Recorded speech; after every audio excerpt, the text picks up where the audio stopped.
are you doing? And welcome to another episode of the Dr. Will Show. I am your host, Dr. Will, and I am here with JoHanna Simko from University of San Diego's Mobile Learning Technology Center. And it's interesting because if I go back, it seems like I've gone like back to back to back with you, because I've had Diana, Kimberly, and now we have JoHanna, and it's been real awesome. Today we're going to be talking about what is it to be a professional learning specialist. So, JoHanna, for those who are watching the show and maybe they didn't see the first one with the whole crew, will you please introduce yourself? Sure. Yeah. Hi, Dr. Will, and everybody watching out there in our audience. My name is JoHanna Simko, and I work at the University of San Diego, like Dr. Will mentioned, and we work in the leadership and professional learning division at the University of San Diego. And so we partner with another team of researchers to develop, based on research and best practices, professional learning that we deliver out in the field. So we have various contracts with various school districts. As a university, a lot of the districts are looking to partner with somebody at a university level to help inform their teaching and learning practices. And so we work with various districts around the country, actually, many of them locally and some of them not. And we help them to design, implement, and facilitate active professional learning that really models the kind of learning that we want to see for our students in the classroom. A lot of times we end up saying, oh, well, we just got to get through this content. And so with adults, we're not modeling those 21st century learning strategies that we want to see. We're, sitting them down in front of a PowerPoint and just getting through the content. Our leadership and professional learning team ensures that the learning for the adults is really active and vibrant, and is thoughtfully designed and is thinking systemically about how to make changes and not just a one and done PD, as you sometimes hear it referred to. Awesome, awesome. So, what is a professional learning specialist? What does your day-to-day look like? So our day-to-day is very different. One day we might be presenting at a conference. The next day we might be out meeting with a district leadership team to help them develop their comprehensive plan for professional learning. And another day we might be helping to facilitate that learning, maybe out at a school site. Sometimes we're in the office in development and in meetings, refining our practice, collaborating together. So that's one really exciting aspect of this job, is it's different every day. And for many people who do the same thing every day, you know how that gets monotonous. So our team is really vibrant and people are everywhere all the time, but we access each other digitally when we need to. But we also really try to set some time aside for the team development and making sure that we're collaborating and spending time together as well. So, and this next question is very interesting to me simply because there's a lot of terms out there: instructional technologists, educational technologists, instructional technology coach, and so many of us have different levels of education, different backgrounds, different experiences. Yeah. And we sort of came to this job. So what would you say are the necessary skills, knowledge base, and characteristics most needed to be successful as a professional learning specialist? Yeah, well, it's a great question. One big shift that I had to make moving into this position, I was a vice principal before and a teacher for 15 years. And moving into this position, I really needed to shift my thinking to really think about the system. It's really easy as a coach or a technology expert to do things for people, to build them content, to cover their lesson, to fix their computer. The harder part that we really need to change the system is the ability to think about what shift can I make in this system so that systemically the change is sustainable. And I'm not fixing somebody's problem one day, but I'm developing their capacity, a lot of times through coaching them, to be able to solve this problem for themselves. So it's kind of like, if you catch fish one day you can eat, but if you don't teach somebody how to fish, they're not going to be able to eat the next day. So I think you work a lot at sites too. Working out at sites, it's pretty easy to just solve people's problems, solve the problem. But for us, we aren't out at the site all the time. So we really need to develop the system so that we have somebody in charge of this work and somebody that is sustainably solving problems for people. Mm. Now it's interesting, and I know we didn't cover this question before, but I'm gonna throw this out there to you. Mm-hmm. What happens, like when you work with someone and you work with a school and you're setting this up, but what happens after you have put in this work and leadership doesn't follow through, or leadership does not lead the implementation? They don't model the implementation, yet teachers are sort of still expected to use the technology. I mean, after all, the district, spent $300,000 on bringing these devices in. What do you say to teachers when they're in that situation? What I would say to teachers is that again, going back to the system, what is the system that's in place to show the leadership how to use the technology? So oftentimes people aren't meeting expectations, and we look at them and say, why aren't you meeting the expectation? And the reality is the system has not supported them to meet that expectation. So what we look at often in our work is we work with superintendents and assistant superintendents to help them design and build the professional learning that the site leaders need. And we start that work with kind of a needs assessment, where we go out into the district and we assess need as the first step in all of our projects. And we just did that on one of our larger contracts, and we were able to meet with leaders, site leaders, and a lot of them, a theme that kept coming up over and over again is our teachers are receiving this training, but we're not. So a lot of times we need to address the fact that the site leaders are in need of training to be able to lead these shifts out at their site. That's a lot of the work that we often end up doing. Before we can access teachers, we need to make sure leadership is on board. I like that. I mean, that's definitely something that I want to do more of at our district, so that if they were to go in beyond evaluation, but being able to go into Schoology and see what the courses look like, for them to actually have an understanding of what they're looking at and whether or not it has the rigor that they would like to see, or what sort of changes they would like to see made. Yeah, and a lot of times with the Schoology, we would build a learning cohort with the principals. Principals would get some teacher leaders, would come out as well, the technology teams, and we would use Schoology to deliver the content for that day's training. So we're really modeling the type of active learning that we want to see in the classroom. Instead of training them on Schoology, use it in your PD. So that's the only way that they can access materials. So they have to get used to it. I like that. So you're giving me some ideas, because we're actually awesome. We're planning our summer training night right now. So since it's your job to deliver professional learning, I want to ask you about your own professional learning. So what has been your most amazing professional learning experience, and what made that experience resonate with you? I think my most amazing professional learning experience is any time that we're in classrooms. I feel like all too often we think about meetings and PD, and we think about district office buildings. We think about the cafeteria that we meet in. We think about the multi-purpose room. And I think we should really start thinking a lot more about classrooms, even with our whole staff.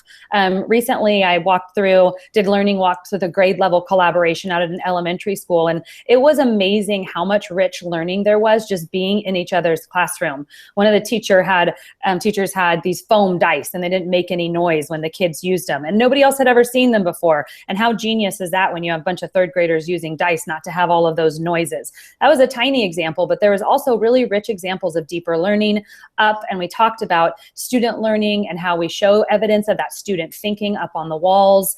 how we have agency over spaces when we give students walls to put up their writing and thinking. And so I really make a big push with all of my site leaders to take the fear out of observations, as they were formerly called. I like to call them learning walks, and get used to walking through each other's spaces, seeing what each other is doing, how you're curating student work, what types of things are in folders. Get on Chromebooks, look at what are the kids, how are they storing their work, how are they giving each other feedback. So for me, every time we're in classrooms, it's a really powerful practice.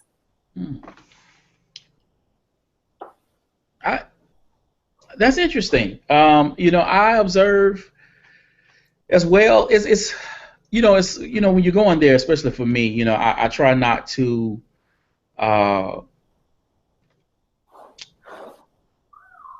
make them feel that I am, judging, what they're doing, because it's not my job to say, oh, you're terrible. I'm going to put this in your file.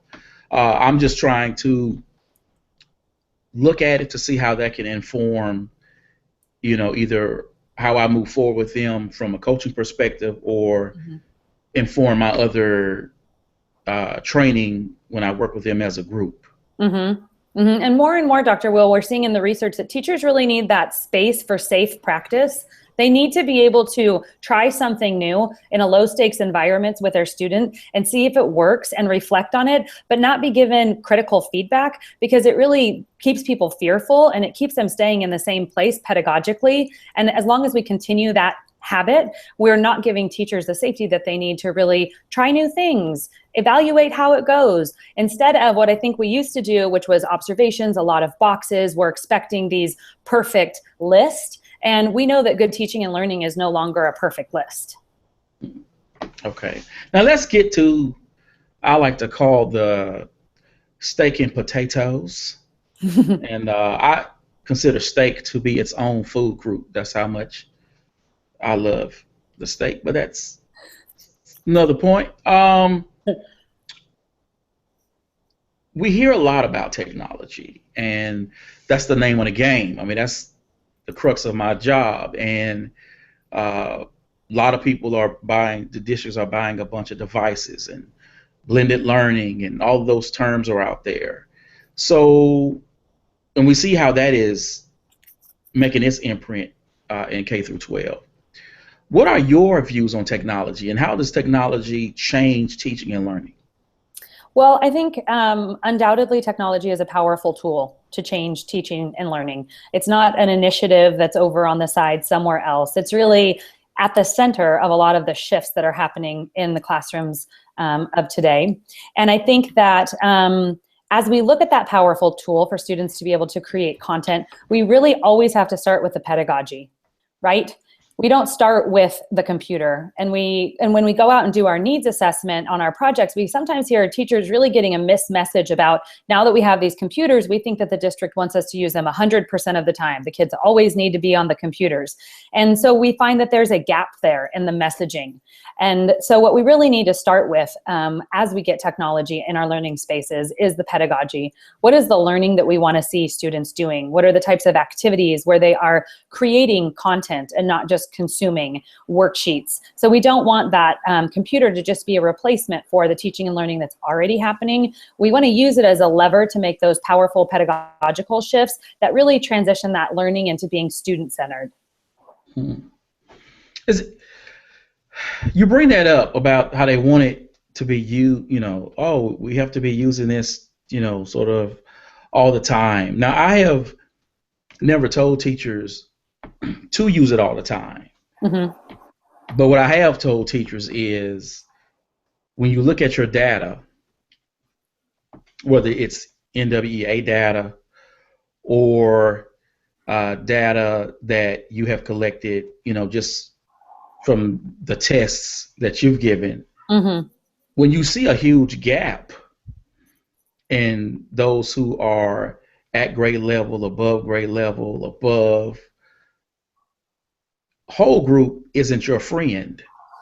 I mean, let's be real. I mean, it's not, from an instructional perspective, it's not your friend. Therefore, using technology as a way to differentiate and individualize technology is where, in my thought, and maybe I'm wrong, but that is where, you should be sort of utilizing it the best way, knowing that if you're going to deliver a traditional lesson from let's say a lecture standpoint, knowing that, hey, if I got a 20 standard deviation, me standing up here, that's not going to do most of my students any good at all.